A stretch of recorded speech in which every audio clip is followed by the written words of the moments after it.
So, I thought I had it all figured out. I was getting married to Sasha, the woman I thought I knew better than anyone. I mean, we were together for 6 years, and everything was lining up. I had the ring, the venue, the date, everything was set. I even had that stupid smile on my face when I thought about the future, thinking that nothing could possibly go wrong. But of course, life has a funny way of knocking you on your ass, right? It started with a stupid night out with Sasha's best friend, Taylor. I was pretty buzzed, but I wasn't that drunk. Taylor was, though. She could barely stand up straight, and she started talking. I wasn't expecting anything major, but the more she drank, the more she started letting stuff slip. "Neil, can I tell you something?" she slurred, leaning way too close for comfort. I thought she was just going to talk about some random party or whatever, but what came out of her mouth changed everything. She starts telling me about Sasha, about how she and Sasha had this thing with Taylor's husband, Mike. Apparently, they'd all hooked up a few times, and not just before we got engaged but during our relationship. That's right, my fiancée had been sleeping with her best friend's husband while we were together. She even told me how Sasha was the one who'd suggested it in the first place. I had to take a step back, like, did I just hear that right? I don't think my brain was even processing it fully. It felt like everything was moving in slow motion. Taylor then started going on about how Sasha would always talk about how Neil was too boring or too predictable, and how she'd wanted a wild side in their life. She had this sick look on her face, like she was proud of their little secret. At that point, I didn't know what to do. I just stared at Taylor and didn't say a word. My brain was screaming. I had to get out of there. So I walked out of the bar, barely even remembering how I got home. I was in complete shock. I couldn't sleep that night. Couldn't even close my eyes without seeing it all play out in my head. I'd been living in a fantasy, thinking I had the perfect woman, the perfect life. I didn't even know who I was anymore. The worst part? I hadn't even gotten the chance to confront Sasha yet. It was a few days before the wedding, and now, the thought of walking down that aisle made my stomach twist. I couldn't just let it go. But how the hell do you even confront someone with something like that? I spent the next couple of days trying to piece together the whole situation, but it wasn't like I could ask Taylor for more details. She was a mess, and I felt like I was losing control of everything. Anyway, I was left with this horrible choice. Do I walk away from everything I thought I knew, or do I swallow it, ignore it, and go through with the wedding? Either way, I was screwed. I didn't sleep for days after that night. I kept thinking about how I could approach Sasha without it all blowing up in my face, but there was no perfect way. No gentle way to ask her if she'd been screwing around with her best friend's husband while I was out here planning our wedding, trusting her. I decided to just go for it. I needed answers, even if they were gonna hurt. So, I waited for the right moment. It was a Sunday afternoon, and she was in the kitchen, making some kind of salad for dinner like it was just any normal day. I walked in, trying to act calm, but my hands were shaking. I just couldn't keep this stuff inside any longer. "Sasha," I said, my voice a little rough. "We need to talk." She looked up, a little surprised but didn't seem too worried. She always had this calm, collected way about her, like she could lie without breaking a sweat. It was one of the things that used to draw me to her. I guess it also should have been a red flag. "About what?" she asked, acting like she was cutting vegetables and not, about to have her entire world turned upside down. I took a breath, trying to keep it together. "I know about you and Taylor. And Mike." Her eyes went wide for a second, but then she just shrugged. "What are you talking about? Are you drunk, Neil?" I didn't back down. "Don't act stupid. I know everything, Sasha. About the threesomes, about the lies. You've been hiding this from me for months. I want to know why." She froze, staring at me like I'd just slapped her. I thought she'd cry or maybe try to explain herself, but instead, she just looked pissed. "You've been talking to Taylor, haven't you?" she snapped. God, I knew she was gonna screw this up. I told her not to tell you, but no, she had to open her big mouth. "You don't get it, Neil. You wouldn't understand. Don't try to make this about Taylor," I shot back, my voice rising. "This is about you. You lied to me. You betrayed me. And you're still acting like you didn't do anything wrong." She rolled her eyes, exhaling dramatically. "This is ridiculous, Neil. It was just sex. It didn't mean anything. Why are you blowing this out of proportion?" My jaw clenched. "It didn't mean anything? You slept with Mike multiple times behind my back, and you think that's just something I can forget about?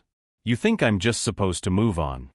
Sasha crossed her arms and sighed like she was so done with this conversation. "Look, I didn't want to hurt you, but you're being dramatic. We were bored. And I needed something more than what you were giving me. You weren't exciting enough, Neil. I didn't feel seen by you. And Mike, well, he knows how to make me feel alive." She almost sounded proud of herself, and that's when I felt this cold rage flood through me. I couldn't even look at her. "So what? You just did whatever you wanted, and I was supposed to stay in the dark? Was the wedding a joke to you? Was I just some guy you were waiting to settle for?"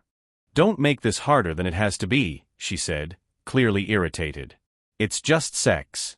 It's not like I was cheating on you emotionally or anything." I stood there, just staring at her. I was shaking now, not with anger but with disbelief. This was the woman I'd been planning to spend the rest of my life with? She was acting like I was the one overreacting. I took a step back. "I can't do this anymore, Sasha. I can't marry you after everything you've done." Her face twisted in annoyance. "Oh, so you're just going to run away like a little baby?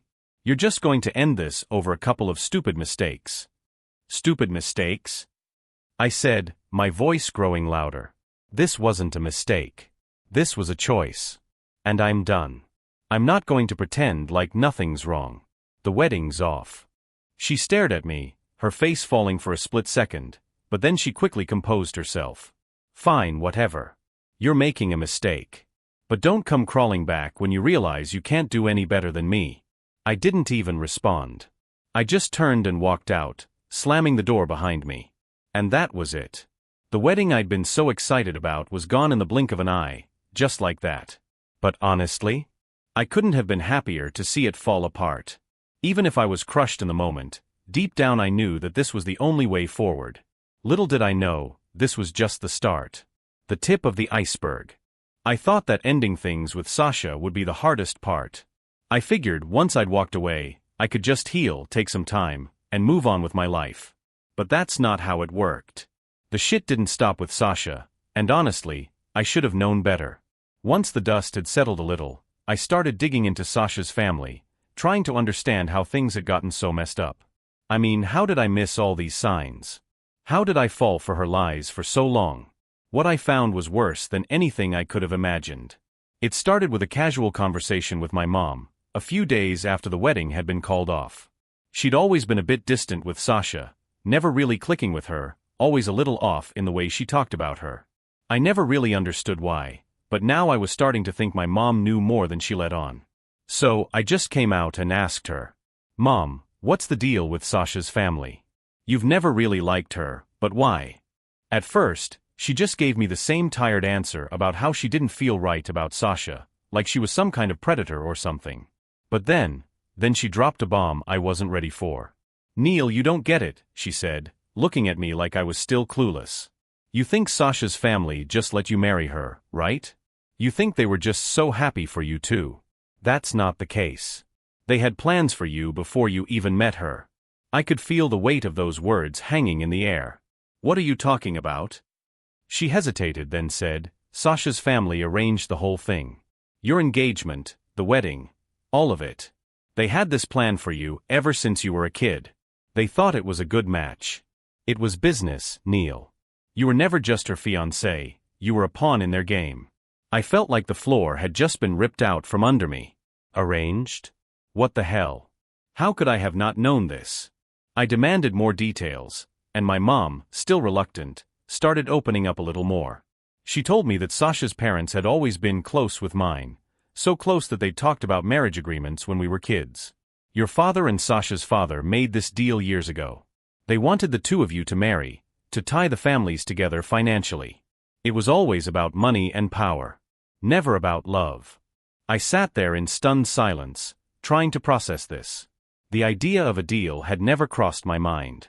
But my mom was insistent, and the more she talked, the more it made sense in a twisted way. Sasha had always acted like she was above me, above everything. I'd chalked it up to her being spoiled or having high standards, but now I saw it for what it really was. Her family had been using me all along. I needed more answers, though. I wasn't about to just take her word for it and move on. So, I confronted my dad. I couldn't let him off the hook for all this. How had he let me walk into something like this without saying a damn thing? At first, he was just as tight-lipped as always, but I pushed. Dad, what's going on with Sasha's family? Why didn't you tell me about the arranged marriage? He rubbed his temples, looking like he had aged 10 years in a matter of seconds. It wasn't supposed to be like this, Neil. It was a business thing. Nothing more. We never meant for it to get this complicated, but your mother insisted we keep it quiet. And look, it's hard to explain. We thought if you were in a position to marry Sasha, it would benefit both families. We thought we were doing the right thing. I was speechless. My whole life, everything I thought I knew about love, about choice, it was all wrapped up in some twisted little business deal I'd never even been told about. My dad was practically admitting it had all been planned out for me. I was pissed. Not just at Sasha. Not just at her family. But at my own family for letting me walk blindly into this, for never giving me a choice, for thinking they could control my life without me ever knowing. And then there was the worst part. While I was still reeling from this family betrayal, I found out something else that cut me deep, something that took the last of my trust in Sasha and just shredded it to pieces. I found out about the abortion. I was cleaning out some of Sasha's stuff from when she stayed at my place, going through old boxes of things I hadn't looked at in ages. Among the papers and old books, I found a receipt for a medical procedure, one that was dated months before we'd broken up. I thought it was just a routine thing, maybe a doctor's appointment or something. But when I looked closer, my heart dropped. It was for an abortion. I had no idea what to do with that information. She had been hiding this from me. It wasn't just the affair. It was the fact that while I thought we were building something, she was out there getting rid of someone else's child. And I had no idea who the father was. I didn't want to know, but part of me needed to understand. Why? Why was she lying about everything? Why had she gone so far to hide this from me? I didn't even know how to process the rage, the disgust. I thought I knew this woman. But the more I uncovered, the more I realized I didn't know anything about her. It was over. And this time, I wasn't just walking away from her. I was walking away from everything she'd ever been a part of. But trust me, it only gets worse from here. So, you'd think after everything with Sasha, I'd be done with relationships, right? But life's a funny thing. Just when you think you've hit rock bottom, it kicks you again, harder than before. I was still trying to process everything about Sasha and her family when my past came crashing back in. I wasn't ready for this. I thought I'd buried it. Thought I'd moved on. But then one day, I saw her name. It was a Facebook notification. A friend request from North. I had to sit down. My brain couldn't process it at first. I thought it was some sick joke. North, my childhood girlfriend. The girl I'd loved more than anything. The one who'd died 8 years ago. The one I'd spent years grieving, going to therapy, wondering what I could have done to save her from whatever dark place she'd been in. The one who'd left me with so many questions, with this gaping hole in my chest I never thought would heal. But now here she was. Alive. Sending me a friend request. Like nothing had ever happened. I stared at the screen for what felt like an eternity.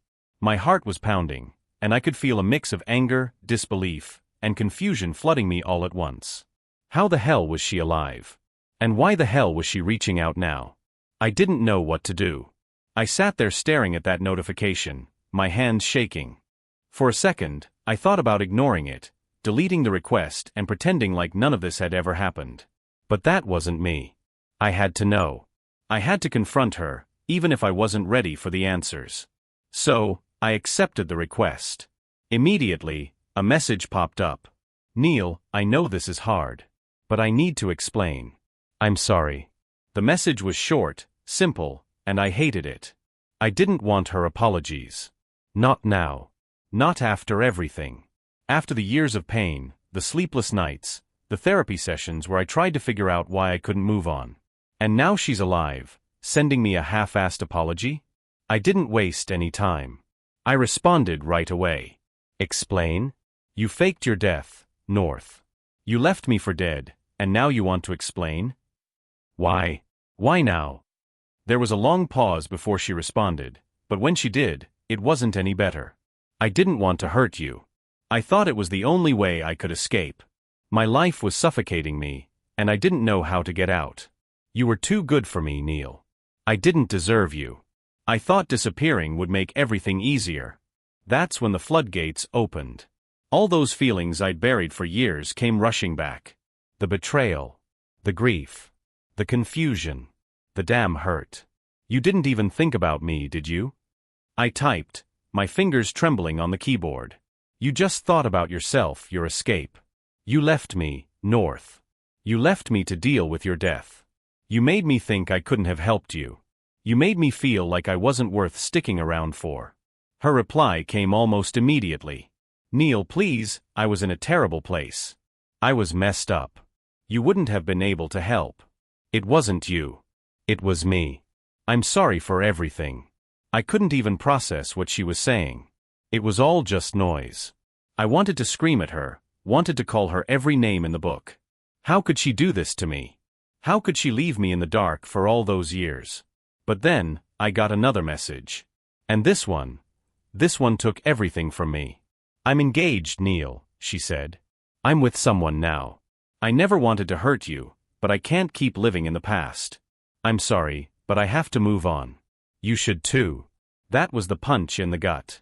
Here she was, living her life, having moved on, and I was still stuck in the same place I'd been when she died. She'd never even cared enough to come back for me. I sat there, staring at the screen for a good 5 minutes, trying to process what just happened. It wasn't an apology. It wasn't an explanation. It was a goodbye. And not just a regular goodbye, it was a goodbye with a fucking bow on it. Like she was handing me a neatly wrapped package of pain, expecting me to accept it and move on. I didn't know how to respond. I couldn't even bring myself to type anything back. My whole body felt numb, like all the blood had drained from me. The girl who I thought had died, the girl who I had spent years grieving over, was now just a ghost in my past, alive with a new life, and completely unapologetic about what she'd done to me. But I didn't let it sit. I knew I needed to confront her, not to get closure, but because I deserved to say something. I needed to make her see that she couldn't just waltz back in like everything was fine. So, I typed out my final message to her. You're a coward, North. You always have been. You couldn't face the truth, so you ran away, and you've been running ever since. I don't know who you are anymore, but I'm done. I'm done with you. I'm done with the lies. And I'm done pretending like you didn't tear me apart. I hit send, and that was it. I closed the app, deleted her request, and blocked her. I couldn't look back. I couldn't let her back in, even if a part of me still missed her. It was done. She was gone for real this time. And yet, I still felt like I was drowning in betrayal. Like nothing was real anymore. Like everyone I had ever trusted had turned out to be someone else. But trust me, the worst part? It wasn't even over. Not by a long shot. I thought I was the only one getting crushed under the weight of betrayal. But life has a funny way of showing you that you're not the only one living through hell. And sometimes, hearing someone else's story makes your own pain seem small, even though you'd never want anyone to feel like you do. A few months after I'd cut ties with North and Sasha, and just about everyone who had ever been part of my life, I ran into Liam. Liam was a friend of mine, someone I'd known through work and had always respected. He was one of those guys you could count on to show up when you needed him. He'd been married to Claire for 20 years, and they seemed like the picture-perfect couple. The kind of couple I used to look at and think, they've got it all together. We'd been having a few beers one night at this bar we both liked, just shooting the shit, when he started talking about his anniversary. He'd been planning this big celebration for the past year, dinner, a weekend getaway, all of it. You know, the works. I could tell he was excited about it. He had this big goofy grin on his face as he talked about it. I think Claire's gonna be really surprised, he said, slurring a little after a few too many drinks. She deserves it, man. I've been working my ass off for her and the kids. 20 years, Neil. That's a long time. I nodded, listening. But I could see the cracks in his face when he mentioned the kids. He looked a little off. I couldn't put my finger on it, but something was definitely wrong. That's when he dropped the bomb. I found out something today, he said, his voice shaking a little. Something that's been eating me up all day. My stomach tightened, not sure where this was going. What's up, man? You okay? He took a deep breath, The kind of breath you take before you say something that's gonna change everything. I'm not okay. I found out that Adam, my best friend Neil, he's the father of my kids. My eyes went wide. What? Liam just nodded, like it was some sick joke that he couldn't escape. Yeah, man. I found out today. Claire's been sleeping with him for years. The kids, they're his. I couldn't breathe for a second. It felt like someone had just slapped me across the face. Liam, are you sure? I've known Adam since high school. He's the godfather of my kids. I thought I could trust him. But I found out today, on our anniversary, of all days. I confronted Claire. She didn't deny it. She didn't even seem remotely sorry. Just sat there crying like she didn't care. I could see the devastation in his eyes. This wasn't just a betrayal of trust. This was everything. This was his whole life crumbling in front of him. He continued, voice thick with emotion. They've been messing around for years. They started after we had our first kid. And every time, they kept it secret. She told me she wasn't in love with me anymore. She told me she'd been miserable. She said she never really wanted to be with me, that Adam was the one she'd always wanted. I sat there, feeling like I was drowning in the weight of his words. This wasn't just an affair. This was a total betrayal of everything Liam had believed in. He trusted Claire. He trusted Adam. They'd both betrayed him in the worst way possible. Jesus, man, I muttered. What are you gonna do? I don't know, Liam said, shaking his head. I want to burn everything to the ground. I want to expose them, ruin their lives the way they've ruined mine. But, the kids, Neil. I can't. I can't do that to them. I could tell he was torn. But then, his face hardened. He took another gulp of his beer, then set it down firmly on the table. No, screw that. I will do it. I'm not gonna let them get away with this. Liam wasn't backing down. It was like something snapped in him. And that's when I saw it, the same fire in his eyes that I had when I confronted Sasha. The same rage, the same need to expose the truth, no matter how much it hurt. Claire's been lying to me for years, Neil. The kids, they don't even know the truth. They think Adam's some fun uncle. I need to tell them. I need to show everyone who she really is. The thing is, Liam didn't just want to tear his life apart. He wanted to show the world how deep this betrayal went. He wasn't going to let anyone think Claire was the innocent wife, the doting mother. He wasn't going to let her keep up the facade any longer. And, in a way, I respected him for it. It took guts to face your demons like that. I wasn't sure how Liam would go about it. But I could tell, deep down, he needed to burn it all down. And as much as I hated to see him hurt, part of me understood. He needed his closure. Just like I did. The next few days were a whirlwind. Liam started making calls, gathering evidence. He had to make sure he was ready to expose Claire and Adam for what they were. It was messy, ugly, and painful, but it needed to happen. And me? Well, watching him go through that made me realize something about my own journey. Watching him take control of his life again, even after everything that had been ripped away from him. I knew I wasn't the only one who had been left to pick up the pieces. But as Liam fought for his life back, I realized something else too. This kind of betrayal, it never really goes away. No matter how hard you fight to expose the truth, no matter how much you rebuild, there's always this shadow that lingers over you. And that shadow was starting to feel like my only constant. Liam went full throttle on exposing Claire and Adam. I was there for him every step of the way, even when I wasn't sure if I could handle seeing him unravel like that. He wasn't the same guy I'd known before. He was a man on a mission now, and that mission was to rip apart the life his wife and best friend had built, whether he was ready for the fallout or not.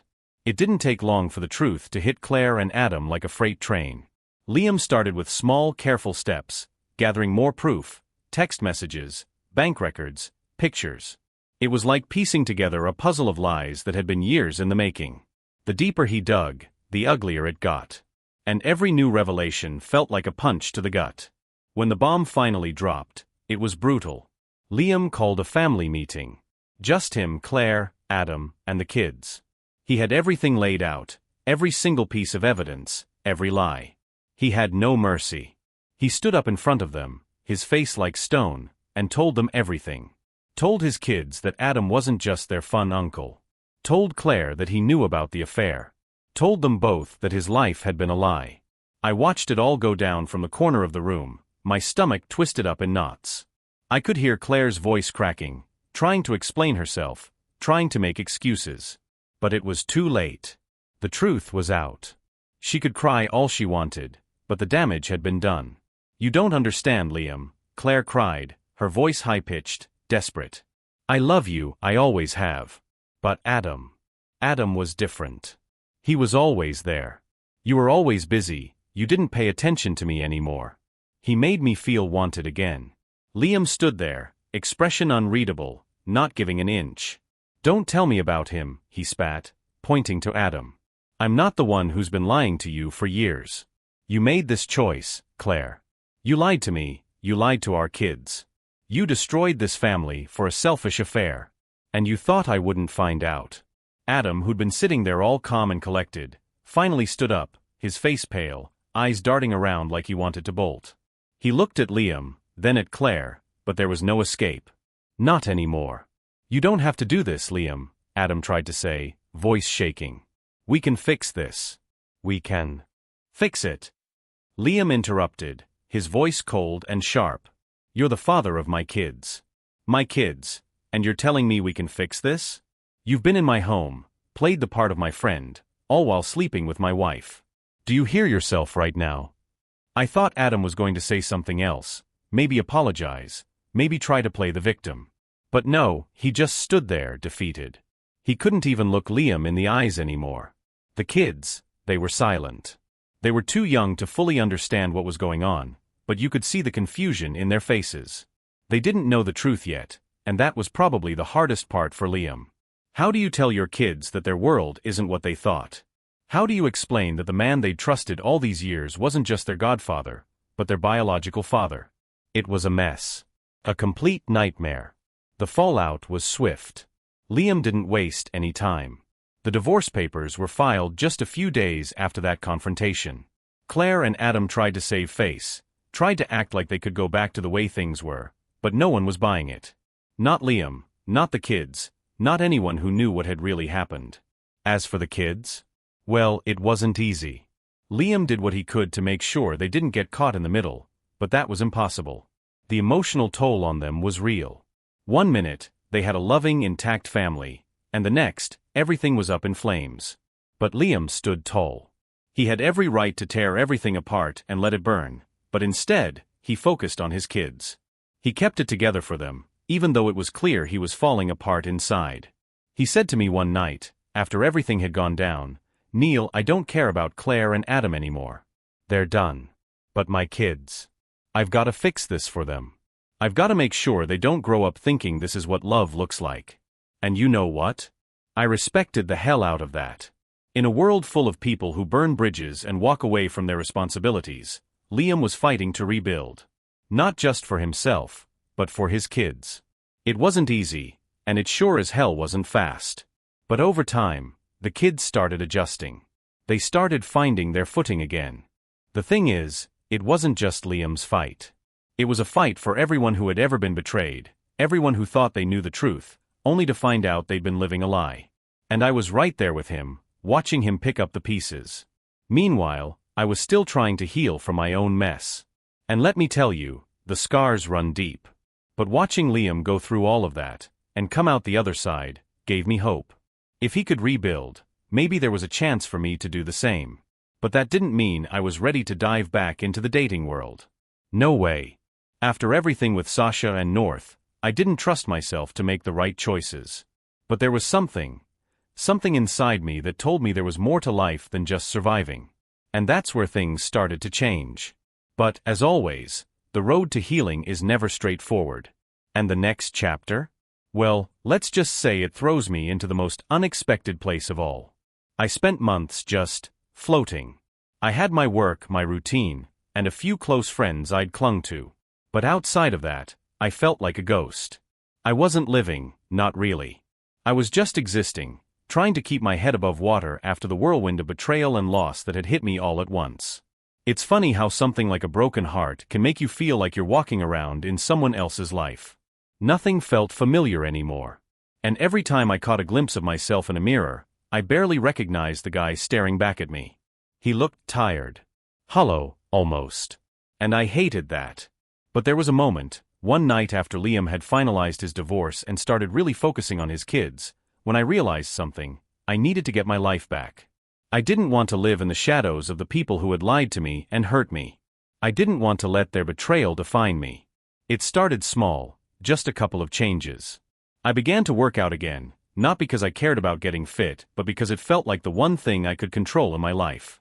It was also a way to escape my thoughts for an hour or so each day. I'd put in my headphones, drown out the noise, and focus on my body. It was the only place where my mind didn't feel like a war zone.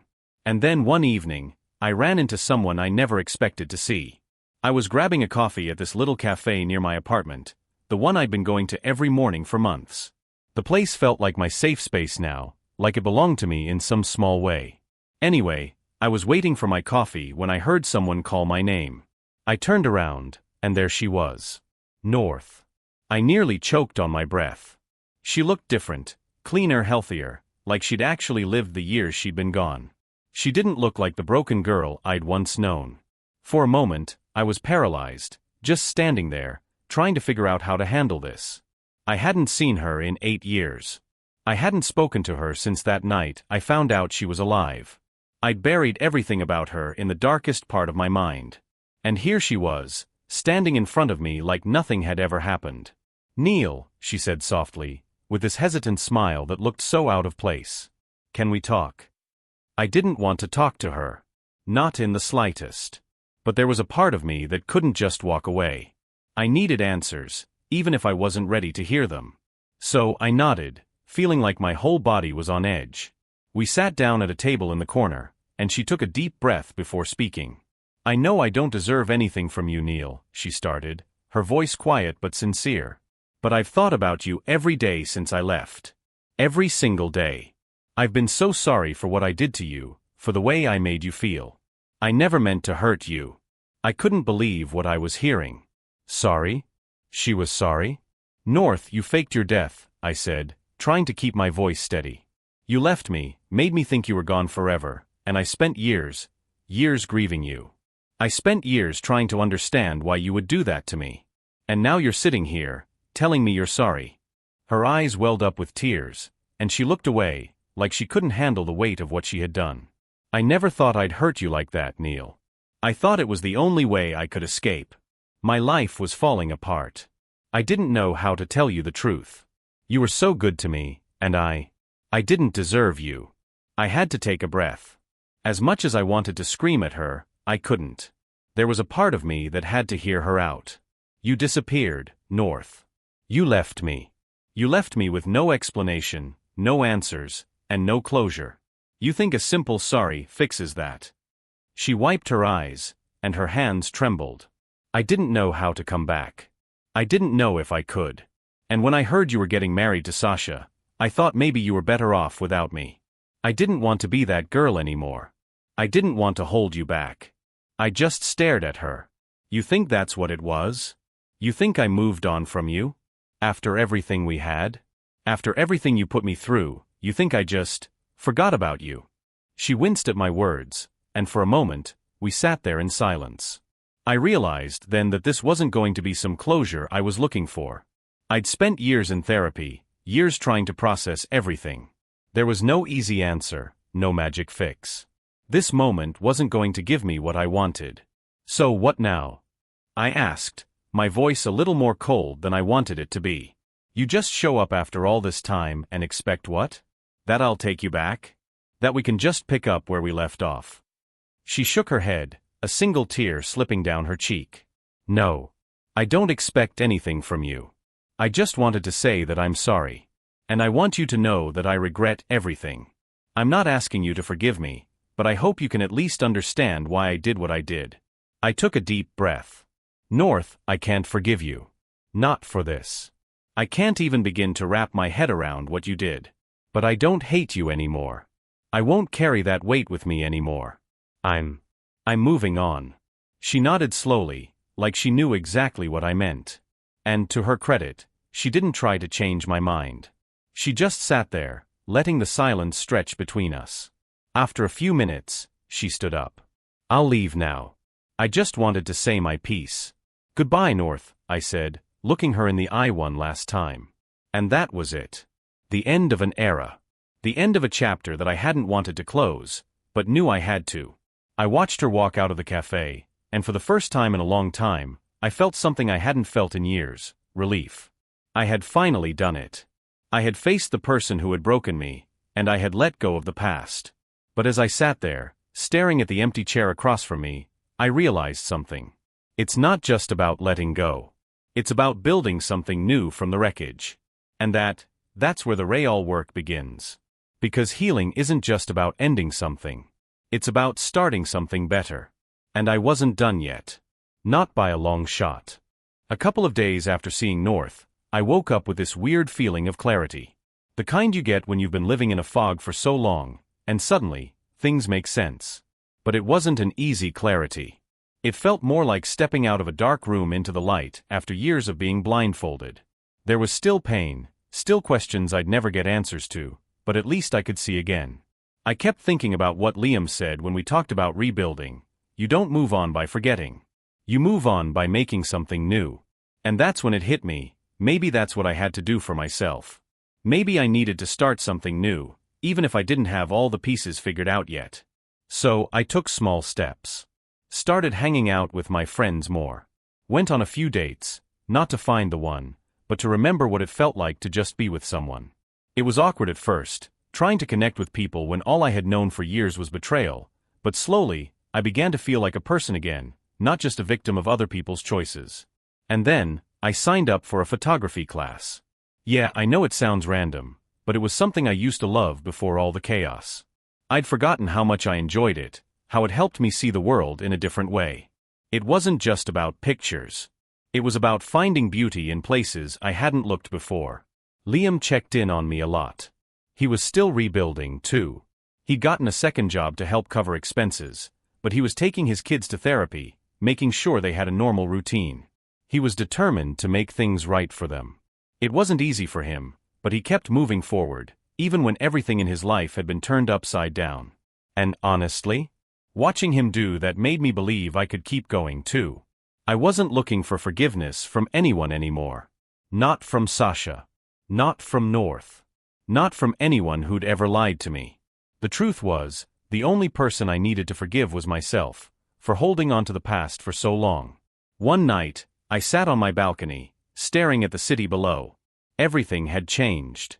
I wasn't the same guy who'd been so desperate to save a relationship or a life that wasn't meant for me. I was starting over, and while I didn't know where it would take me, I knew I was finally moving forward. Maybe I didn't have all the answers. Maybe things would still get messy. But for the first time in a long time, I didn't feel like I was drowning anymore. And that, in itself, felt like a win. It all came crashing down like some kind of nightmare I couldn't wake up from. I had just gotten home from a late shift at work, tired as hell, hoping to just kick back, have a beer, and relax for once. The house was quiet, too quiet. No TV on, no noise from the kitchen, not even the dogs barking. Just silence. I figured my wife, Sarah, was probably in the bedroom. She'd been working from home lately, so I didn't think much of it. I threw my bag down, kicked off my boots, and walked down the hallway. As I reached the door to the bedroom, I could hear voices. At first, I thought maybe it was a call or something, work, a friend, whatever. But then I froze. I heard his voice. You don't forget a guy's voice when you've been friends with him for years. He was my best friend, the guy I trusted more than anyone. And there he was, in my house. In my bedroom. With my wife. I don't know what I was expecting, but it wasn't that. Not that. My heart started pounding, and I swear to God, the blood drained from my face. I couldn't move. Just stood there, like an idiot, listening to the sounds of them talking. It wasn't even that they were trying to hide it. They weren't whispering, they were just talking like it was no big deal. Like they hadn't just torn apart everything I thought was real. I finally snapped out of it and opened the door, not giving a damn about being quiet. When I stepped in, I don't know what I was even thinking. Maybe I was gonna yell, confront them both right there. But when I saw Sarah's face, her eyes wide and full of surprise, it was like the air got sucked out of the room. "Mark?" He didn't even flinch. Just sat there on my bed, looking at me like he had every right to be there. I could feel the anger rising up inside me, hot and fast. And Sarah, she didn't even stand up. She just sat there like nothing was wrong. Her face went pale, and I could see the panic in her eyes, but there was no apology, no I'm sorry. Just that dumb look of someone caught in the act. You gotta be kidding me, I said, my voice coming out rough, low. I didn't even recognize it. What the hell is this? Sarah opened her mouth like she was gonna say something, but no words came out. She just looked at me, like she couldn't figure out what to say. Mark, though? Mark didn't hesitate. He stood up and gave me this half-assed, fake smile. Man, I didn't think you'd be home so soon. Seriously? I said, almost laughing, but it wasn't funny. This is what you're gonna say? I trusted you both. I couldn't stop shaking. Every part of me wanted to scream, to throw something, to hit both of them. But I couldn't bring myself to do it. It felt like a punch to the stomach every time I looked at them. Sarah finally spoke up, her voice barely above a whisper. It's not what you think. But I didn't need to hear it. I didn't want to hear it. I had seen enough. Yeah, it's exactly what I think, Sarah. You think I'm stupid? I saw the texts. I saw the calls. I heard you. What the hell, man? Mark opened his mouth like he was gonna say something else, but I wasn't interested in hearing his excuses. Not anymore. I turned to Sarah, my eyes burning with a mix of disbelief and disgust. This is how you want to do me? After everything? She didn't say anything. Just stared at me, that pitiful look on her face. I don't even remember leaving the room, but somehow, I was out in the driveway, just standing there, breathing hard like I couldn't catch my breath. I walked out of the house. No destination in mind, just away. I didn't care where, just away from them. I didn't speak to Sarah for days after that. Mark? He tried calling a couple of times, leaving messages, but I couldn't even bring myself to listen to them. What was there to say? He had been the one person I could count on, and he'd torn it all apart. I didn't even know who the hell he was anymore. I spent a lot of time at a buddy's place, just away from everything. When I finally went back to the house, it felt like a different world. My world, the one I thought I knew, had been flipped upside down. I didn't know what I was gonna do next. I just knew one thing. Things weren't going to stay the same. No matter what Sarah or Mark said, no matter how they begged for forgiveness. I couldn't just go back to pretending everything was fine. I wasn't going to be some fool who just let it slide. And I wasn't done yet. Not by a long shot. The days after that were a blur. I stayed with a buddy, just needed space. When I finally went back to the house, Sarah tried to explain, but I wasn't having it. I was done. Do you love him? I asked her straight up. She hesitated, then said, I don't know. I didn't mean for it to happen. It just did. That was it. The trust was gone. The love? Gone. I packed my things, walked out without looking back. Mark reached out a few times, but I didn't respond. I wasn't gonna listen to him, either. Time was my revenge. Letting them live with what they did was the real payback. I moved on slowly, but I did. And Sarah? Mark? They were both gone from my life, and that was exactly how it needed to stay.